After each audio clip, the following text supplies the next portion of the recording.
Hey, it's Rachel Safdie, And Rachel Escondri. and welcome to the Beyond the Uniform podcast on Audioversity, where we tell you the untold stories of the heroes of Israel.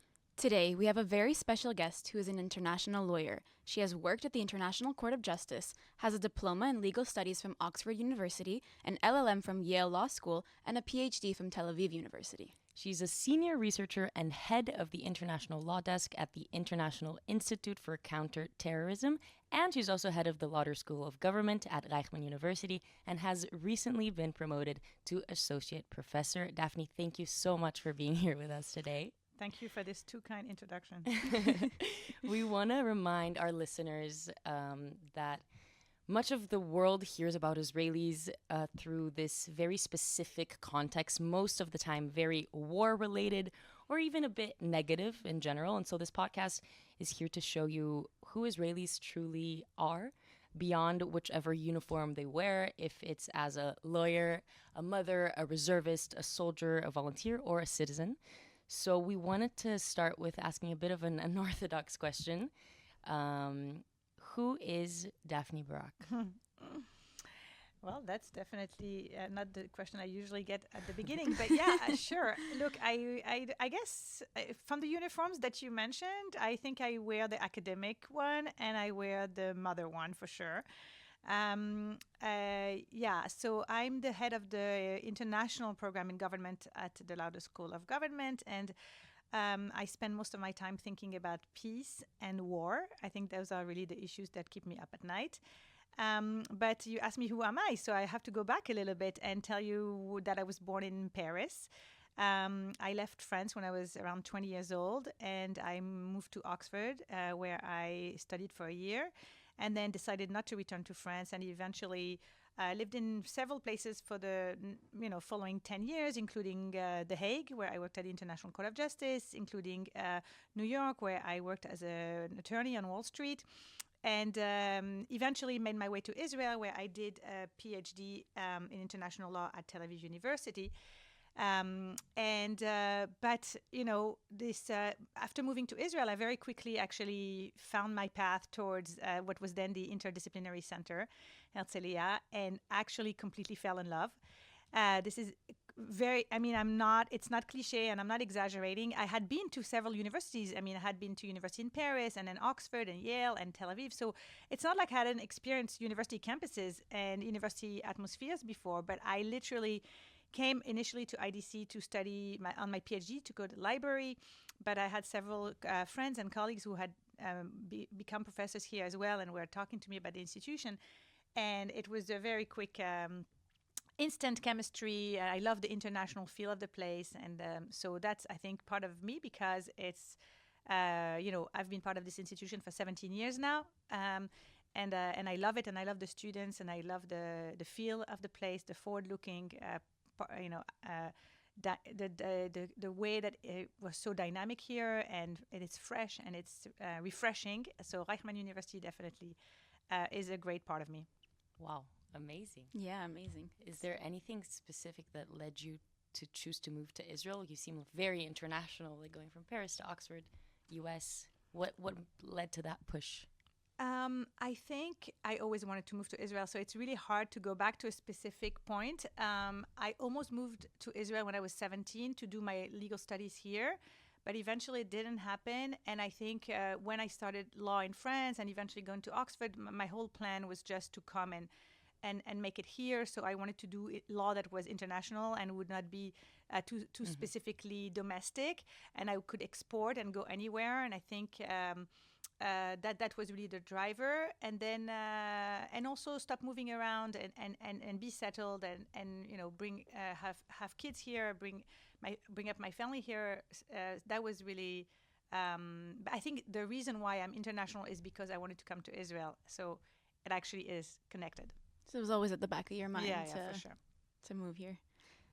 So you're a specialist in tunnel warfare. You've written a book called Underground Warfare, and when people hear terror tunnels, they're not really sure what this means. It's a really abstract concept for a lot of people. Could you maybe explain what tunnel warfare actually looks like and why it's such a powerful tool, especially in the war with Gaza and Israel? Yes, so tunnel warfare is really central, it's a focus point of this current war, right, since October 7th.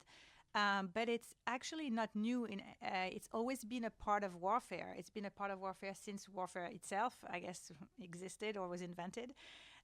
We have records of the use of tunnels in the Bible, and many wars. In many wars, we see the use of tunnel warfare, and it could be World War One, where tunnel warfare was very prevalent, and then World War Two as well. In the Pacific Islands in particular, when the Japanese were hiding and entrenched in the islands there, and this was creating a major military challenge for American forces. And of course Vietnam after that, and then ISIS. So it's really been a recurring theme of military history. What is really strange about it is that in spite of it being so common and so associated with the history of warfare, it never really got that much attention.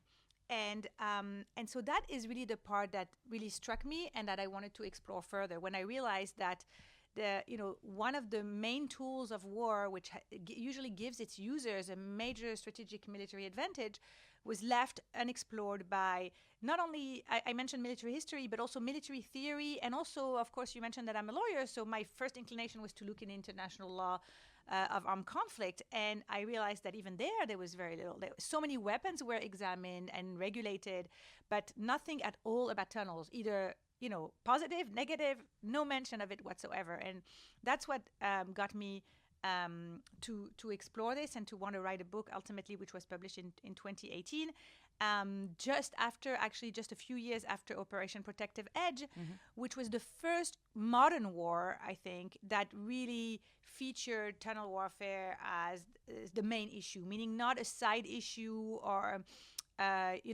associated with one particular battle in a war, but actually the entire war was about the cross-border tunnels dug by Hamas into Israeli territory. And the goal of the war was to destroy those cross-border tunnels. So that was really the main piece. It was not the appetizer or the dessert or the side dish, right? It was the main aspect of the war and the main challenge as well for Israel. And that really, I think, is a turning point. And so when we look at tunnels, there are different kinds of tunnels, right? So I mentioned the ones that are cross-border, that go from one, independent entity to another, or one country into another. So there's an intrusion into the sovereignty there, of the territorial integrity of the neighbor.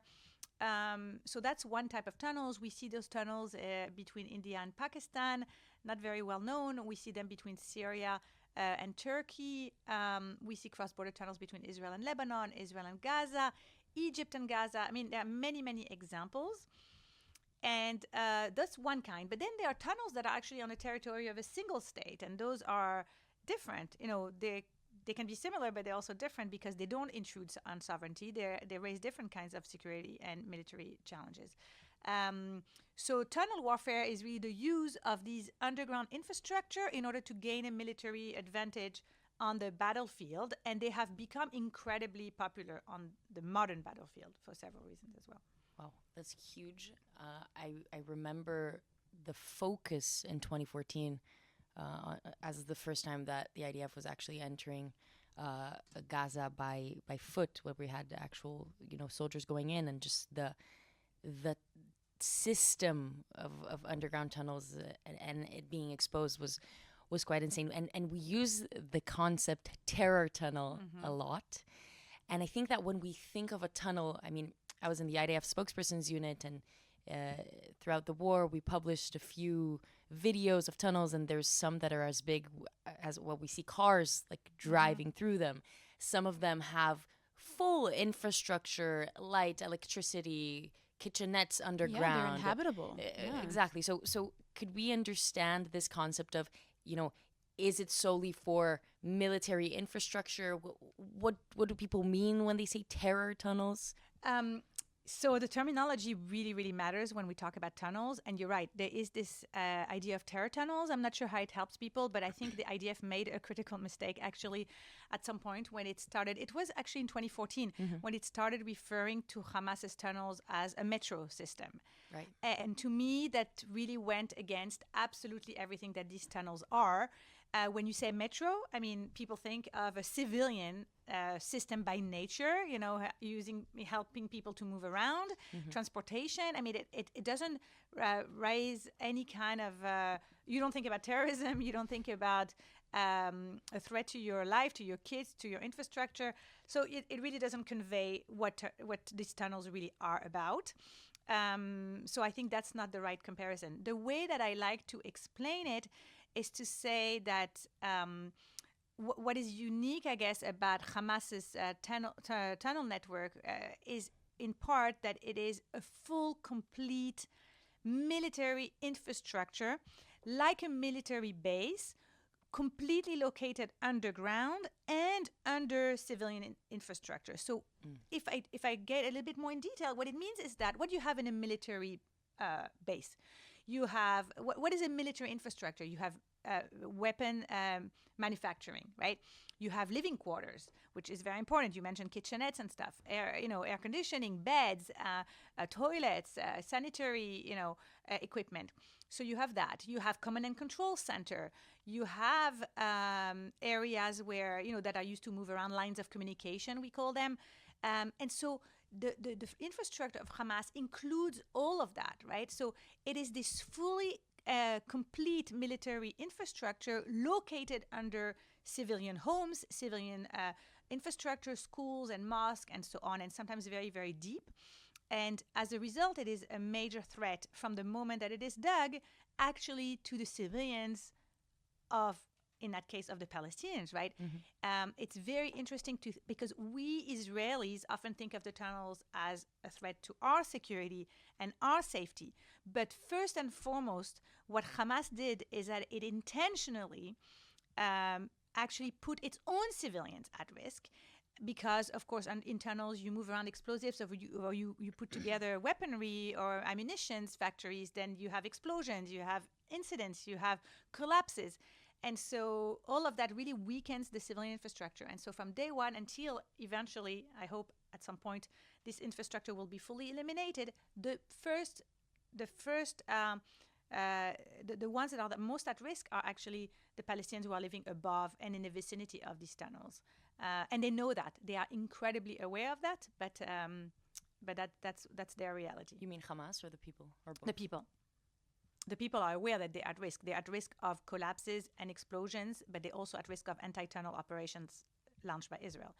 And they know that, and they build a house and they know it's going to be destroyed eventually because it's on some tunnel route or so they are very keenly aware of that.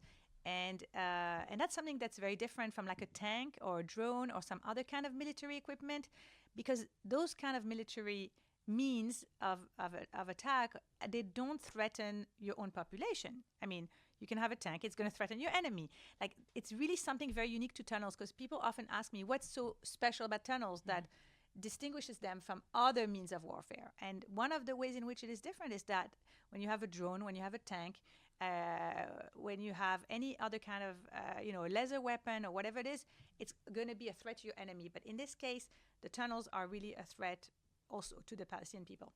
Do we have anything in international law that mentions something related to that, to the danger, the purposeful, forceful, actual danger that you're putting on your own population? Because we just had Romy Gonen, who was a former hostage, in an interview, say that at a certain point, Hamas terrorists took her into a university, and she was inside a university classroom, and inside that classroom, from that classroom, she went into a tunnel. There was a tunnel entrance from a university classroom. And that's the reality, that university students, civilians, everyone in Gaza lives through, like you just said. So is there anything related to that? Because Israel gets a lot of the blame for so many civilian deaths in Gaza. But, because Hamas purposely builds such terror infrastructure in residential areas, is there anything that in international law that mentions that? So first of all, to use civilian infrastructure as a way to immunize a military target. So in your case, let's take that as an example. So using the university as a way to kind of like render your tunnel untouchable, because the enemy wouldn't want to target the university. That's a war crime. So having a tunnel shaft into a civilian home or in a mosque, these are war crimes in general. Waging war using the civilian population as a way to immunize a military target in general is a war crime. The main issue with international humanitarian law is that even though it does recognize this as a war crime, it doesn't actually translate into, it doesn't really affect the targeting rules. So I'll explain. So they put the tunnel in the university. That's a war crime. I put that aside. Does that mean you cannot target the university? No. And does that mean that it will dramatically change what you can do, or that you can decide that Hamas is the one responsible and not me, even though I'm the one who targeted the university? The answer to that is also no. So this is what I mean. The fact that it's a war crime, it's a violation of international humanitarian law, does not actually release the state that's trying to defend itself from its obligations under IHL, which include the principle of distinction, making sure this is a military target, which in this case obviously is the case. But then what about proportionality? If you target this university in order to destroy that particular tunnel, then you are actually killing innocent civilians, and you're not going to be able to say that this is Hamas is responsible or liable for that. No, it's the one who targeted that is going to be liable for that. So this is, I think, what most people don't understand, and that is actually really difficult to grasp, and maybe where the law of armed conflict is also perhaps inappropriate. But don't forget, the law of armed conflict is also called international humanitarian law. Its goal is to protect people, and so from that standpoint, from that rationale, it actually makes sense. Okay, so they are committing a war crime, but that doesn't mean that we can go and with impunity kill all these innocent civilians. And that's the main objective of IHL in the end of the day. So you can rationalize it. It has some kind of justification under it, but it makes it very hard as a result for states who are fighting these kind of actors to actually fight alongside the law. And what it does, and the kind of like unintended effect of that, which is, I think, to me the most problematic, is that you have an actor like Hamas that is actually taking advantage of the fact that Israel cares about the law. Right. And when this cynical use, this is actually what bothers me the most, that the law has not been able to prevent that, to prevent the fact that it's used cynically by an actor just because they know that you care. Then they're going to take advantage of it and then make it virtually impossible for you to wage the war without killing civilians. And again, the victims are the civilians, they were the ones we were supposed to protect in the first place. Sounds like a lose-lose situation. Yeah, it is. But again, then comes in the whole discussion about, in the end, we want to stick to our values. We want to be who we are. And who are we if we eventually decide to be like Hamas, to use human shields, to kill civilians intentionally? We don't want to go there. I don't think that's what we want. And some people are outraged and they say, well, look at other wars. Look at Russia. Look at what the United States is doing. They when they fought the coalition against ISIS, they were not burdened by all these rules in such a strict way. It's true. But Israel is not the United States, and Israel, cannot afford. Israel has a lot, relies, first of all, on the U.S. for many of its equipment, for the interceptors, for all sorts of things. And so, and on its allies for other things, for support, for diplomatic support. And so Israel has to abide by the rules. And I think this is also probably a good thing that we're in this situation, and eventually we will find a way. Yes. Really interesting. Because of everything that you're saying now, do you think there's realistically a way to fight tunnel warfare without the civilian risk, or is it something that's just kind of like becomes the collateral damage of war? So in my book, I explored these issues in depth, and the conclusion that I got to, and in general, I think this is a bit of like a silver lining in all of my research and the way I approach the law of armed conflict. I always think that the law should be pragmatic and cognizant of the military reality, of the reality on the ground. And so if there is a kind of warfare, like tunnel warfare in urban areas, maybe not tunnel warfare in general, but tunnel warfare in a civilian setting like you were describing. In a situation like this, you have two options. Either it's so difficult that the law to apply the law that the law becomes irrelevant, and you say, okay, forget the law, I'm going to go and do what I have to do. Or you try to interpret the law in a way that makes sense given the military complexity of the fight that you're fighting. So some people will say, well, if the law is irrelevant, we need a new law. No, I don't think we need a new law. I think the guiding principles of IHL still apply. And I think that's also what I've been trying to convey now since the beginning of this conversation. The question is, how do you interpret them, right? Is there a room to interpret them slightly differently or perhaps more flexibly in some situation? Again, not all of them. Because the alternatives don't exist, right? Because there are no other options. And IHL does actually contemplate that. IHL does tell you, in general, it's not exact formula. It's not like exact science, right? Even proportionality. It's very subjective. So the question is, how do you go about implementing these principles in a way that makes sense, right, given the operational complexity? So a lot of what I've tried to do in my work over the past, 12 years that I'm working on this, maybe 13 now, is to try to convey what is the operational complexity of underground warfare, of tunnel warfare. And I think most people still, even 2 years into it now, don't understand to what extent it complicates the fight, to what extent it makes, it is difficult to fight it in an urban area. And I think that this is part of what has to be done to at least, first of all, raise awareness about what is actually this kind of military challenge. And it is a very serious one. And most states don't know how to handle it. That's the truth. That's really, really interesting, that point. And just for listeners, IHL, International Humanitarian Law. I was wondering, you mentioned it's humanitarian law, so it's focused on protecting the people. When we think of it in that way, well, it's against international humanitarian law to build, military infrastructures in residential areas, and at the same time, that doesn't legitimize the enemy, or Israel in this case, to target such military infrastructure that is within civilian areas. Is there anything that mention, as long as if it poses a threat to Israel's civilians, in that case, would it focus also on the humans that maybe would be affected if that military infrastructure is not destroyed? Is there something like that? It's a very interesting question, really, which really goes to the heart of the theory of, what we call either international humanitarian law, the law of armed conflict, the laws of war. Is it who does the principle of proportionality actually take into account? It takes into account only those that are affected by the strike, right? The proportionality is between what and what is.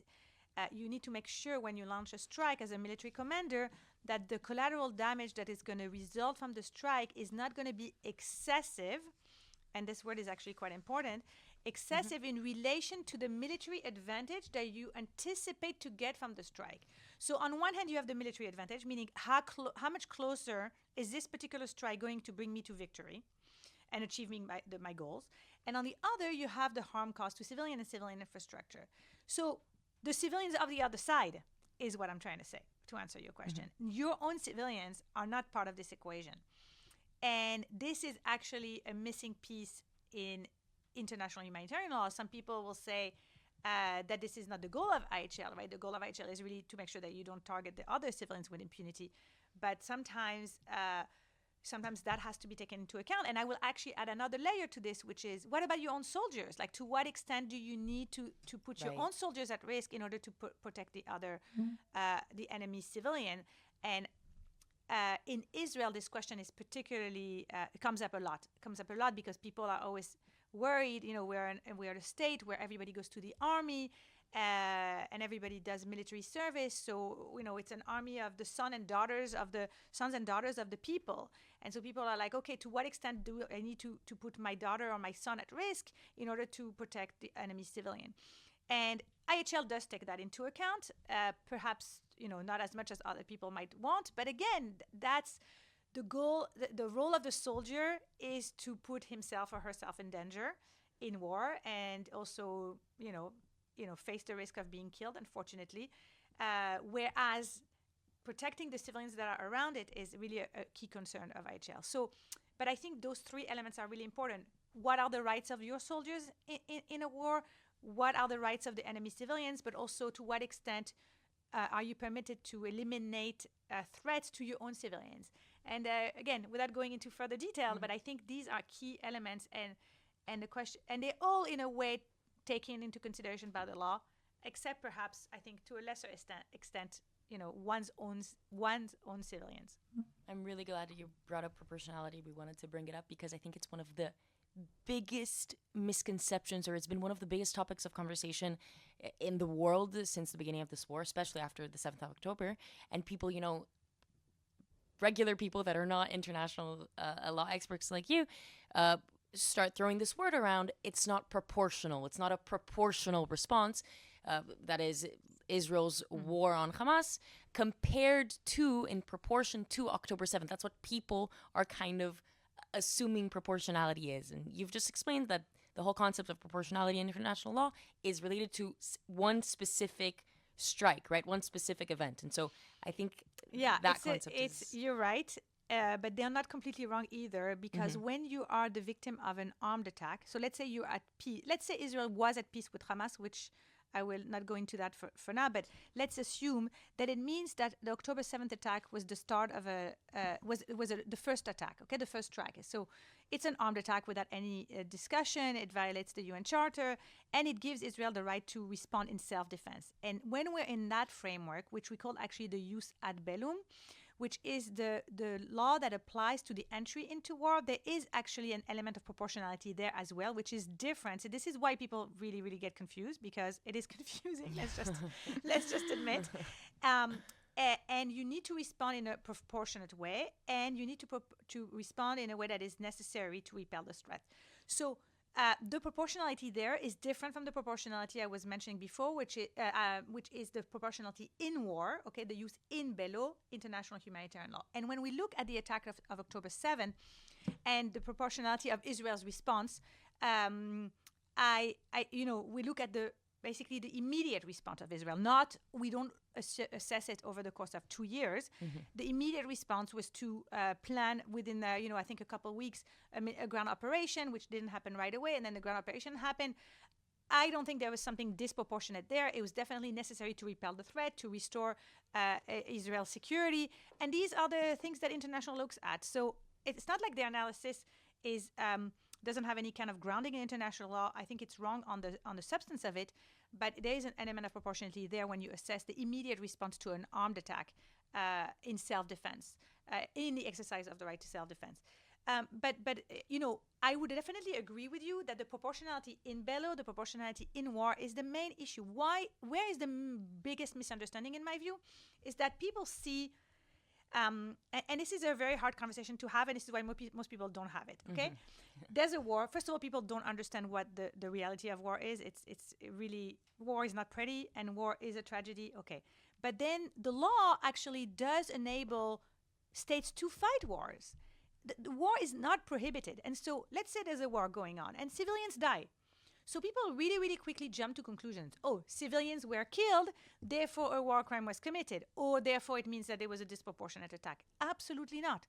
It could be that you are targeting a very, very high value target, and therefore your calculus, right, in the proportionality is going to be that it's worth quite a lot of collateral damage. Remember, the test is that it shouldn't be excessive in comparison to the military advantage. Let's take Nasrallah for an example, okay? High value target. The question, again, is a not pleasant question to ask. How many people, at what point is there going to be like this imbalance, right? At what point is there going to be too many civilians killed compared to the value of killing Nasrallah? Is it 10 civilians? Is it 2? Is it 20? So I don't know. I'm not a military commander. And again, there are maybe different commanders that would decide differently. But that's the question. And so it could be that 20 civilians died in the Nasrallah attack, and I'm really speaking hypothetically at the moment, just for the sake of the explanation. And that is absolutely not a violation of international humanitarian law. Who decides? Yeah. Who wrote the law? And because I know Israel, they have lawyers that assess kind of the strikes and the proportionality under international law. But who wrote the law? Who decided? Okay. So the law was written by states for states. They decided to be tied to a broad framework. Again, this is what I was mentioning before, right? Those big, the spirit of the law, right? Those big principles, which the law doesn't really tell you. It's not like you do 2 + 2 = 4, right? There's no exact formula.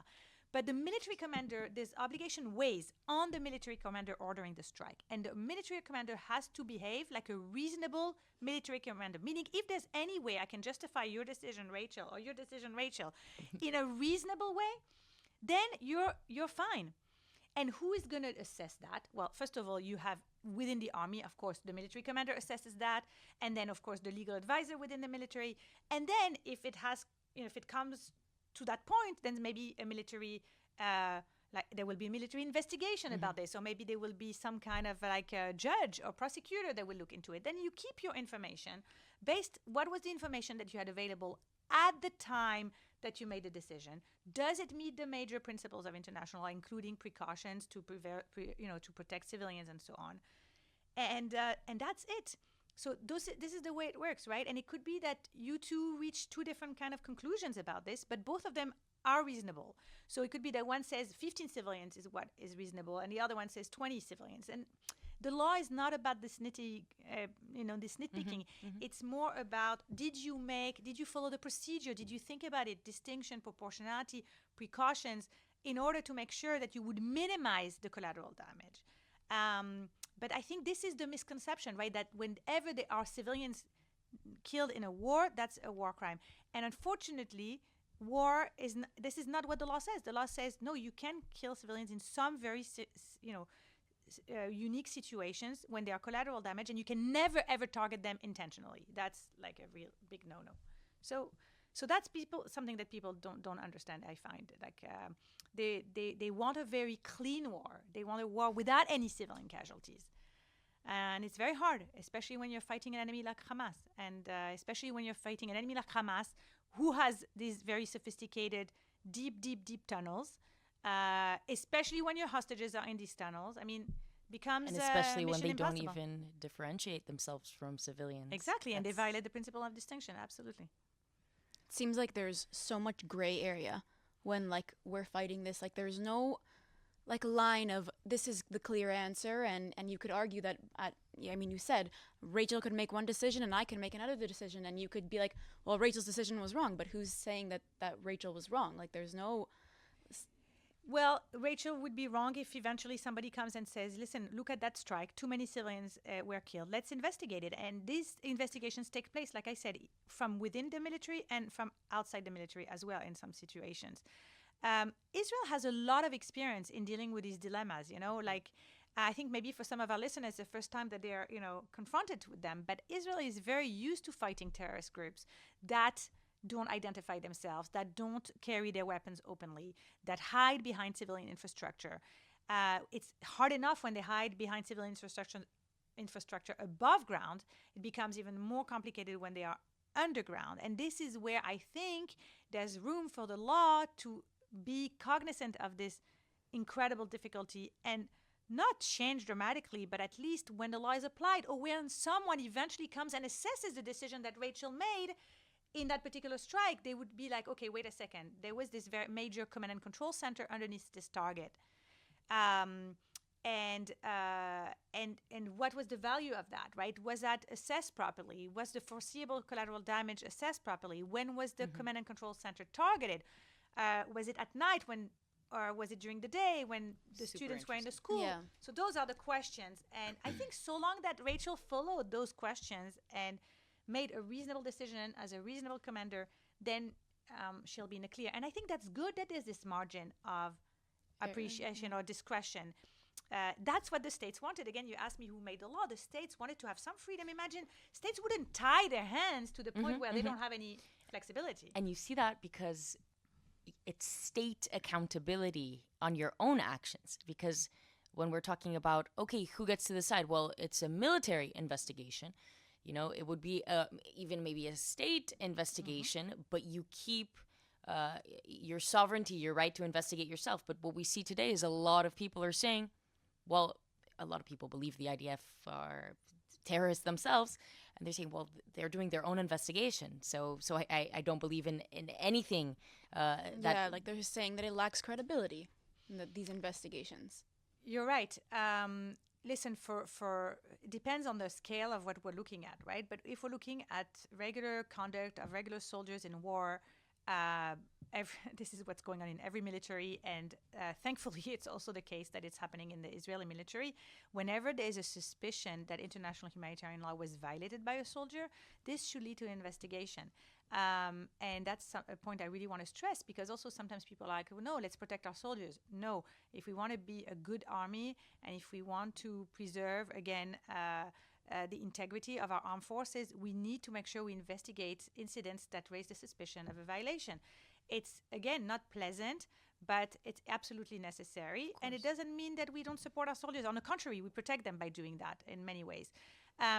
So it's within the military for the small incidents of this kind, and then it can, reach different levels. You might want to bring international observers in very major operations, like this was what happened with the Mavi Marmara in 2010, when IDF soldiers boarded the Mavi Marmara, a boat that was flying the flag of the Comoros with a humanitarian flotilla on it, supposedly, but they had weapons, and so there were some casualties there, and so eventually.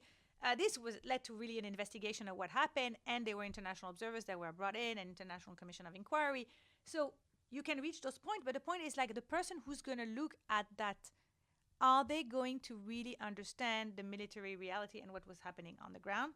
I think that's key, and it should be in the interest of every single international humanitarian lawyer out there to want to make sure that IHL stays in sync with contemporary warfare. Absolutely critical. Otherwise, it will simply be ignored by states, and you definitely don't want to reach that point. Huge. You said it should be. Right. Is it? Yeah, I mean, I think it is. I think, like I said, I think some countries have more flexibility than others, and I think that, but I think that in general for Israel, it's really important to maintain this integrity of abiding by the law and making sure that we investigate violations. We are a country that unfortunately deals with a lot of conflicts and a lot of wars, and A lot of criticism. yeah. And listen, also, and eventually, Israeli soldiers are also, they're also facing the threat of international prosecution. And the way that international prosecution works is that if you were investigated in your own country, then that basically makes international prosecution impossible. It's like it bars international prosecution. So they look at what was done in your own country. And if you were investigated within the IDF, or if there was some kind of conclusion with regard to your behavior, then neither Brazil nor the International Criminal Court is going to be able to intervene in that state, in that judgment, or in that. Interesting. And so that's what I said. We protect the soldiers by actually making sure that we investigate whenever there's behavior that is not that raises the doubt of whether it was in accordance with the law. Could we talk about for a second and kind of explain to our listeners the basis of these international organizations? We also have, arrest warrants for Prime Minister Benjamin Netanyahu and the previous Defense Minister Yoav Gallant. Who is suing them? What are the organizations that are, that have this legitimacy to get kind of a general overall look on international law? Yes, so the international architecture that we are looking at, and that is in general being quite, that has scrutinized Israel's conduct, for better or worse, perhaps a little more than it scrutinizes others, but I'll leave that aside. It is built on the post-World War II international order. In 1945, when the United Nations was established, there was also it also has a court. It has a main judicial organ, the United Nations, called the International Court of Justice, which is a court that hears cases between states. So it solves disputes between states, solves them peacefully, which is a very positive thing. And so the International Court of Justice is the kind of like the location of one very important lawsuit with regard to Israel, a recent one, when South Africa sued Israel in 2023, late 2023, early 2024, on accusations of committing genocide in Gaza. So you have a state, South Africa, suing another state, and the basis for the jurisdiction or the basis for the involvement of the court is the Convention on Genocide of 1948, which actually says that in case of a dispute with respect to the implementation of the treaty, which is the Genocide Convention, then states will go to the International Court of Justice. So based on that, South Africa sued Israel.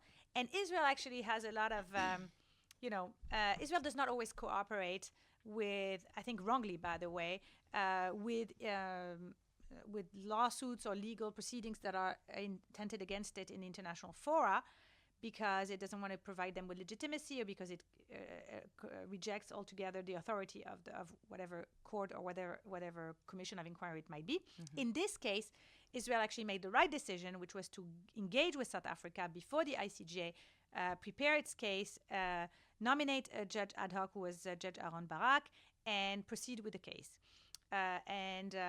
Now this case is still ongoing, by the way. We went through the provisional measure stage, and now the merits are coming up later this year. And this is actually the time where the court will decide whether or not Israel committed genocide, something that the court has not yet decided. It's very important to say that.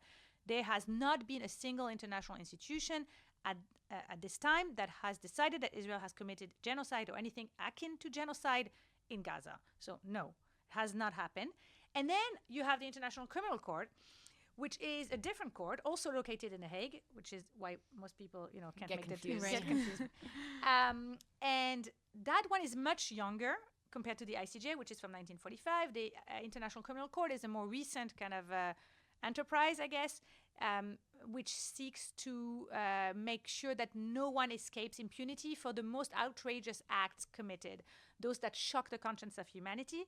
And the court was established in 2002. It essentially started taking cases. So, sorry, this is also under the UN? Yeah, it's connected to the United Nations. It's actually not under the UN, but it's connected, and it's connected via the Security Council. So Security Council can bring a case to the International Criminal Court. But in our case, it's not the Security Council that brought a case. It's Palestine, because Palestine is a state party to the International Criminal Court Treaty, to the Rome Statute. And so it can bring a case for anything or any violation of the Rome Statute that took place on its territory. So in order to get to that point, it took many years because you can imagine that Palestine was not a state under international law. Eventually, it got the status where it could sign the Rome Statute. And that's when it actually brought this case before the ICC. And then a major question was, so what is the territory of Palestine for the purpose of this evaluation? Right, but for a state to be recognized as a state according to international law, you need 4 criteria, right? You need a government. Yeah. You need a proper territory, proper population, certain population, and the ability to communicate and do, international relations with different countries. We don't really know for Palestine, because we have both the West Bank and Gaza, proper territory, proper government. We have 2, technically. 2 governments. We have the PA, we have Fatah, Abu Mazen, and we also have Hamas. And population, well, we kind of do, but they're kind of spread out. Some have even Israeli citizenship, so it's a bit questionable. So how do they have... How did we get through that? Yeah. Okay, it's a long story of 20 years of a very sophisticated legal strategy on the part of the Palestinians, okay? And I'm not going to do the 20-year... we can do another Please podcast. don't, yeah. But I'll tell you how did they get to that point? Well, they got to that point by getting the International Criminal Court to recognize them as a state for the purpose of the Rome Statute. Meaning it's not like they were declared a state in general or in abstracto, according to the Montevideo Convention criteria, which you just very nicely laid out, but actually just for the purposes of the Rome Statute. It is, it has its problem, obviously, as an approach, but this is what happened, and this is how we got to that point. And from the moment that Palestine was granted the ability to sign and ratify the Rome Statute as a non-permanent observer state, because that's the status that it has since 2012, that gave it the legal capacity to sign the Rome Statute. And then anything happening on that territory actually falls within the scope of the statute, even if it's committed allegedly by an Israeli soldier whose own state has not ratified the Rome Statute. So people are shocked by that. How can it be that Netanyahu and Gallant find themselves with arrest warrants when Israel is not a member of that mechanism to begin with. And the catch is through the territory of Palestine. And this is why I said that a major question that arose in this debate was, how do we define the territory of Palestine? And so it was eventually defined by the court. Don't worry, they got there. And they were checked several times by judges, and there was a long process as well. And eventually they decided that for purposes of the application of the Rome Statute, the territory of Palestine is made up of the Gaza Strip, the West Bank, and East Jerusalem. This was contested, but it didn't work. And eventually, again and again, the court reaffirmed this view. So anything that's happening in Gaza is actually falling under the scope of the Rome Statute. And this is why we have what that is for our listeners? What do you mean? The Rome Statute. The Rome Statute is the treaty that established the International Criminal Court. So it means that you can have an Israeli civilian, an Israeli national, is the right word, an Israeli national serving as a soldier in the Gaza Strip, and any act that they commit on the Gaza Strip is going to be subject to the jurisdiction, to the investigation capability, or it can eventually be looked at and judged at the International Criminal Court in The Hague. Because he's an individual that's acting in the territory of an observer state that is... Of a state that has signed and ratified that treaty. And there are many legal issues with that, right? Like, what is the territory of Palestine? Is Palestine a state? But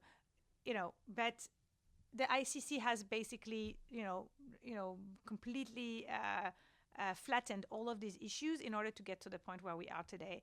And Israel actually recently contested again the arrest warrants and the legal justification for it, and again was turned down by the ICC. So at the moment, I don't see what could happen to kind of like...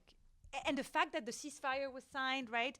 The fact that we are in a different stage of the war, phase 2, and the United States, trying to move things forward.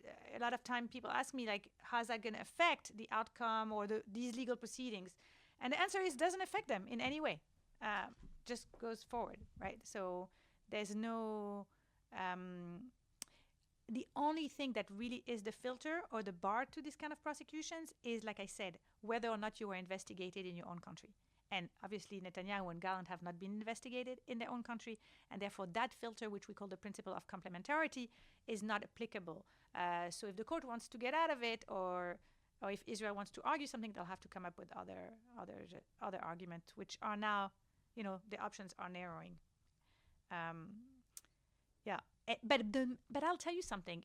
It is a problem for Netanyahu and it's a problem for Gallant. But in my view, the main issue is for all Israeli soldiers, right? Because the moment that door has been opened, every single Israeli soldier actually can also find himself or herself in that situation. And we don't want that to happen. So we need to make sure that we take steps. But if the IDF decides to investigate them, that gets them out of international... But how do you investigate hundreds of thousands of people? You cannot investigate everybody. And reservists, well, they like can't people that aren't... everybody, can they? They can't accuse everybody, and it's not the case. But, what about if they find like 30 people, right? And then, or what about if individual states start exercising this under the principle of universal jurisdiction? This would be a major problem. I really hope that Israel is getting ready for this. Well, it could be a tsunami of claims, and we need to protect our soldiers. And there are ways to protect them legally, and we need to be very, very aware of that and on top of it. You mentioned a couple minutes ago about how there hasn't been a decision, but there will be this year on whether Israel has committed genocide. What are the repercussions for Israel, like legally, internationally, if it's decided that yes? It won't be. Wow, this and the repercussions are huge. So let's just hope that it doesn't happen to begin with.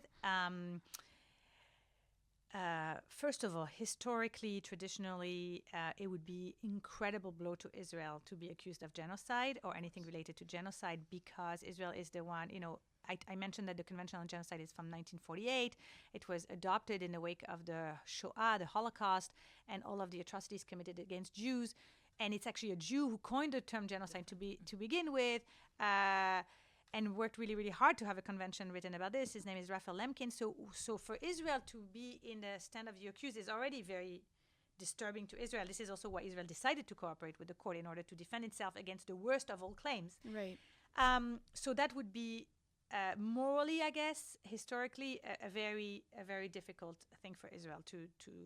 But now, moving to the practical side, it means that countries that are providing ammunition, bunker buster bombs, interceptors for Iron Dome are now complicit to genocide. And we already saw a willingness of states to move ahead with this kind of arguments when Nicaragua sued Germany before the International Court of Justice, saying that because Germany was providing military equipment to Israel, they were complicit in genocide. And this was, Right. a few months ago when no genocide had been proven. But imagine it is proven, then these claims are it's going to be much more difficult for states For to the US. justify Yeah. the US, for Germany, and we need those cooperations. We can't afford it in the slightest. And then it could be, the diplomatic, multilateral, any kind of cooperation we have. It could be Eurovision. It could be Horizon 2020, which is a major, research grants that we get from the EU, which we already was kind of like in jeopardy. Or was called into question. It could be academic boycotts. It could be all the cooperations that we have here at Reichman University. Suddenly people canceling them out. So no, we don't want to get there. It's a disaster scenario. Yeah. And hopefully it won't happen. Yeah.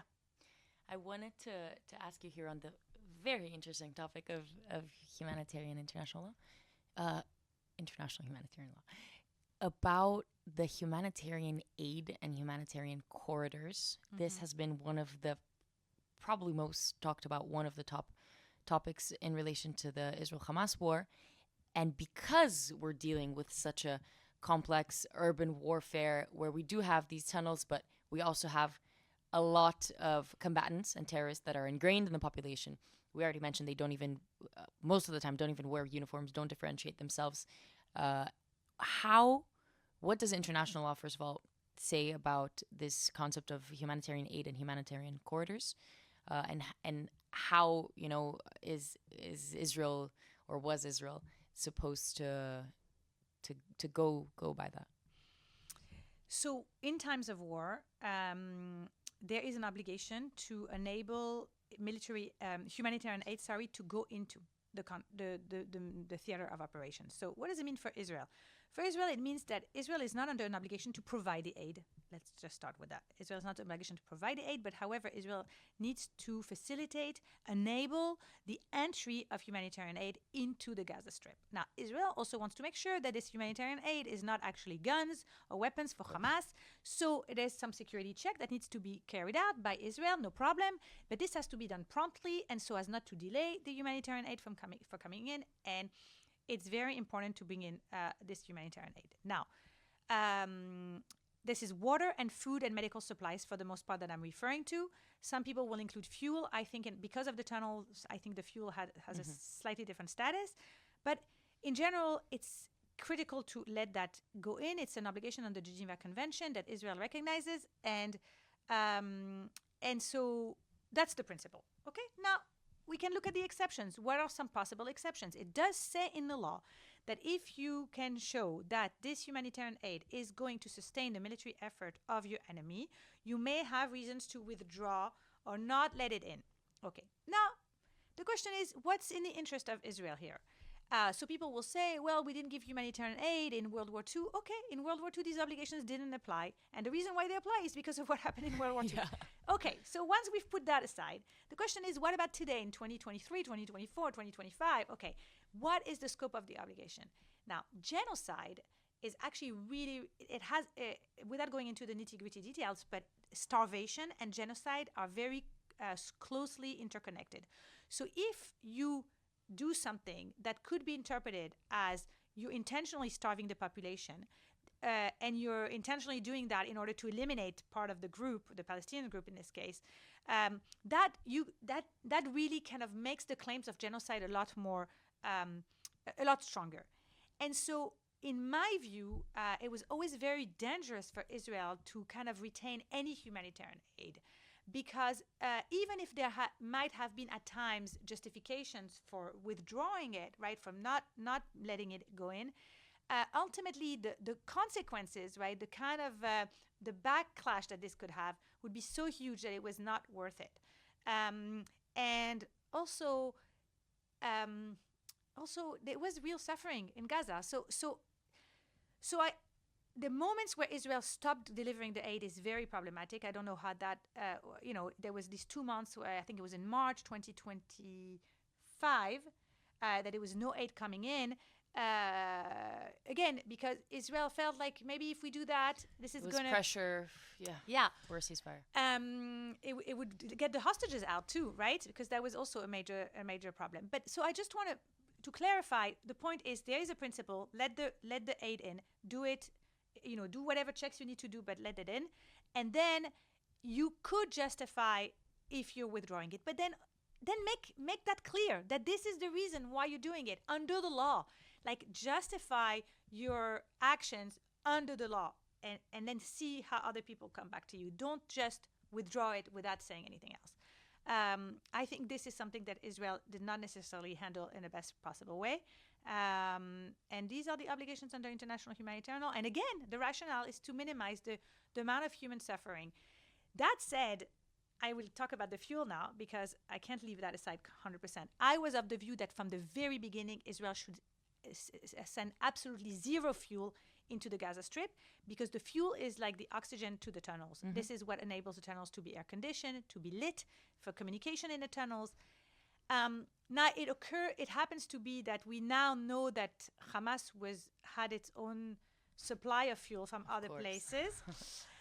But still, I still believe that the fuel is a different story from also the fuel, you cannot be accused of starvation. Like, I think the water and the food is something and that baby powder was a huge one. Yeah, and the material, yeah, exactly. But there formula. Was also the whole concept of Israel allowing all of this humanitarian aid go in after it's been checked and doing it quite expeditiously. And then all of this humanitarian aid was sitting inside of Gaza because there's also the concept of who's responsible to give it to the population that needs it, right? We have the UN and we have a lot of bodies, NGOs that were acting there that, from what I understand, and I would love it if you would expand a bit on that as pretty much the last thing, on the responsibility of how to get that food and that aid to the people that need it. And we also have a lot of video evidence, a lot of situations where Hamas clearly did steal those trucks. We have Egyptian truck drivers that were just murdered, shot, and we have a lot of videos of Hamas terrorists with guns standing on top of these trucks full of aid. So we do know that at least some of it was deviated from the population. We also just found recently, after the ceasefire, pictures someone in Gaza exposed it of kilos and kilos of baby powder that was just hidden. Hamas took it, so Hamas had it and purposely took it away from its own population. In order for Israel to be accused of starvation. Right. Exactly. So I agree with you. First of all, you're right. I should have been a little bit clearer about this. The aid was diverted and it was used by Hamas and it clearly helped Hamas.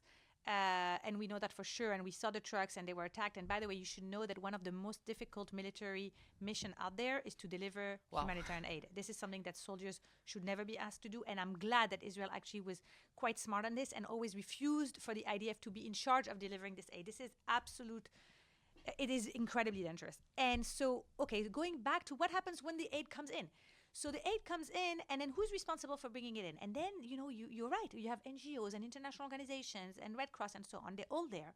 And then it's not up to Israel to do this. They have to coordinate their actions and figure out a way to bring the aid. This is something that the international community completely ignored. Yeah. Absolutely, that's the word. And they, not only that, they wouldn't even share with the world where were some of the challenges that they were experiencing, which had to do with their own cooperation within the Gaza Strip, but also the immense danger that they faced and they were not willing to face.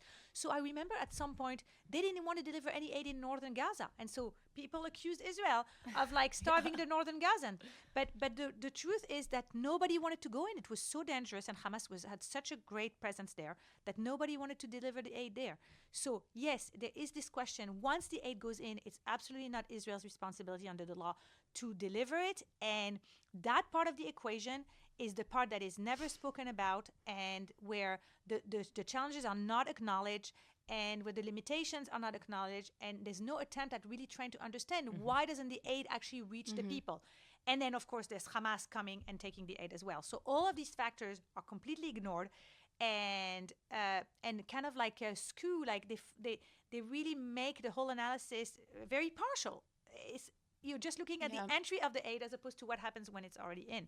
And of course, this formula that was withheld by Hamas really shows, again, this cynical use of the law, right?